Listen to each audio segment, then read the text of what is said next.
Assalamualaikum warahmatullahi wabarakatuh. Salam sehat semua, terutama kepada dosen pengampu kita, Ibu Indah Pangestu Amatasari, SIP MA, selaku dosen mata kuliah Hukum dan HAM. Perkenalkan, nama saya Listio Damar Coko Supriyanto, kelas 1A1.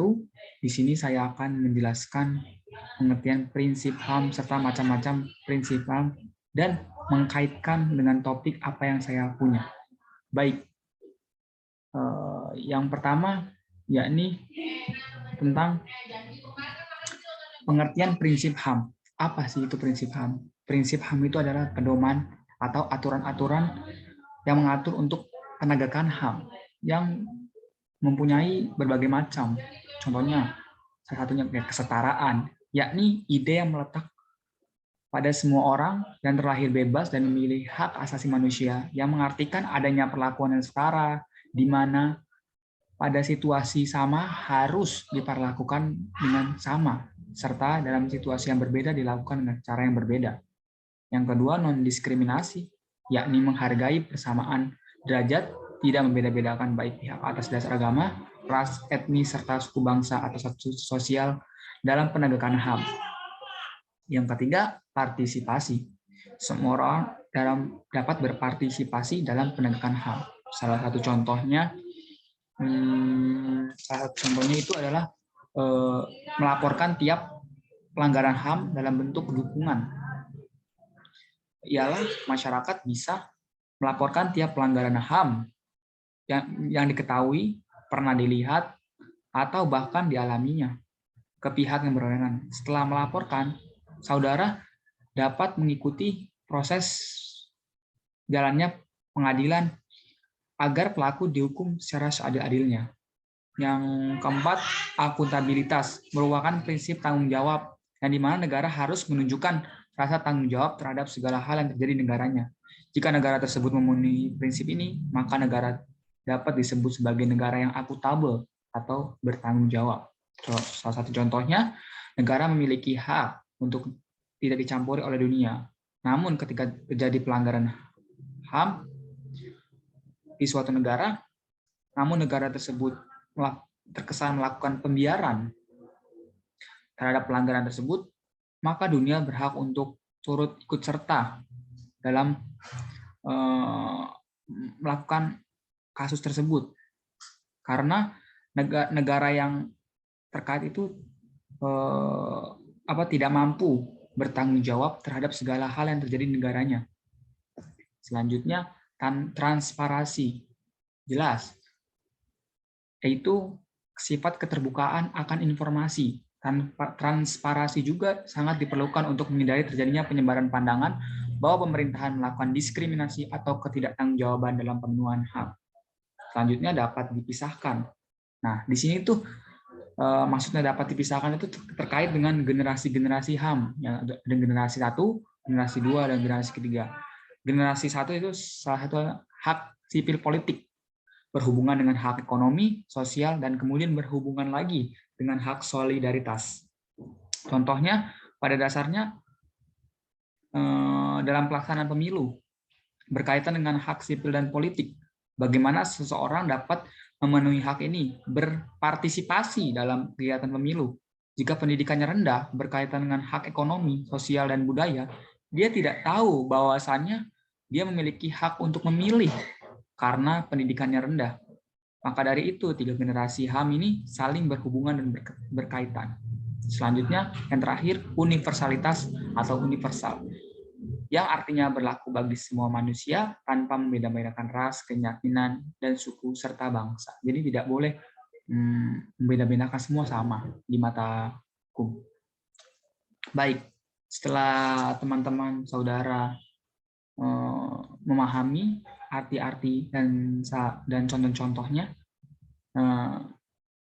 teman-teman bisa menghubungkan apakah kasus yang teman-teman saudara dapatkan itu berhubungan dengan prinsip HAM apa saja, dan teman-teman bisa menjelaskan. Dan di sini saya akan menjelaskan secara garis besar tentang salah satu kasus, yaitu Rian Jombang atau bisa disebut Ferry Idaman Hermansyah. Dia salah satu pembunuh berantai yang tinggal di Jombang. Nah, baik. Saya akan menjelaskannya dan menghubungkan kasus Rian ini. Baik, secara garis besar, kasus pembunuhan berantai yang dilakukan oleh Idam Hermansyah alias Rian, Jombang, pria asal Jombang, Jawa Timur, di mana Rian melanggar hak atas hidup dan salah satu pelanggaran HAM berat. Jadi dia membunuh, kan manusia itu dilarang membunuh atau melanggar hak atas hidup ya. Nah, selanjutnya ya.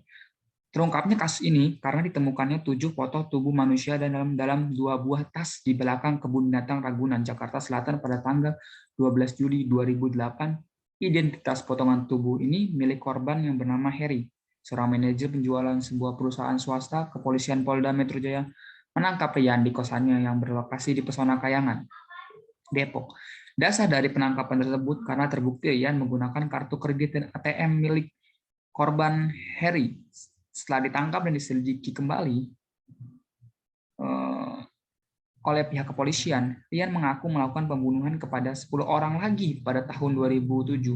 Motif dari pembunuhannya yang dilakukan Rian itu ya faktor ekonomi dan suatu keinginan untuk menguasai dan menggunakan barang-barang milik korban, yang pada akhirnya Rian didakwa dengan pasal primer pasal 340 Kitab Undang-Undang Hukum Pidana KUHP tentang pembunuhan berencana dengan ancaman hukuman 20 tahun penjara seumur hidup atau mati. Terdakwa juga dikenakan berbagai pasal kembali, seperti dengan pasal 338, 339, dan 365 KUHP dalam pasal 338 tentang pembunuhan dan 339 tentang pembunuhan disertai tindak pidana lain. Dan pasal 365 KUHP ayat 3 tentang pencurian didahului dengan kekerasan dengan ancaman 9 tahun penjara. Nah, setelah saya tadi menceritakan secara garis besar, kita dapat menghubungkan kasus tersebut itu berhubungan dengan prinsip HAM apa saja. Nah, yang pertama itu jelas di sini negara bersifat akuntabel atau akuntabilitas. Dalam kasus tersebut negara dapat dikatakan akuntabel karena negara menunjukkan bentuk tanggung jawabnya dalam penegakan HAM. Di mana Rian dalam kasus ini tentu jelas melanggar hak atas hidup para korbannya. Wujud tanggung jawab yang dilakukan oleh negara yakni berupa pengusutan kasus pembunuhan berantai Rian sampai tuntas hingga pada akhirnya Rian dijatuhkan hukuman mati atas apa yang diperbuatnya. Yang pertama tuh teman-teman, Rian itu tuh awalnya dia bebas karena pihak kepolisian atau keamanan kurang cukup bukti. Tapi di sini negara benar-benar bertanggung jawab, mengusut terus, mencari apa sebenarnya emang Rian bersalah. Jadi negara itu benar-benar mencari kasusnya tersebut. Yang pada akhirnya benar Rian membunuh lebih dari 1 orang, bahkan jadi 11 orang yang dibunuh oleh Rian. Ya, selanjutnya transparansi ya teman-teman. Nah, tadi kan transparansi artinya keterbukaan informasi. Nah, di sini jelas banget gitu negara.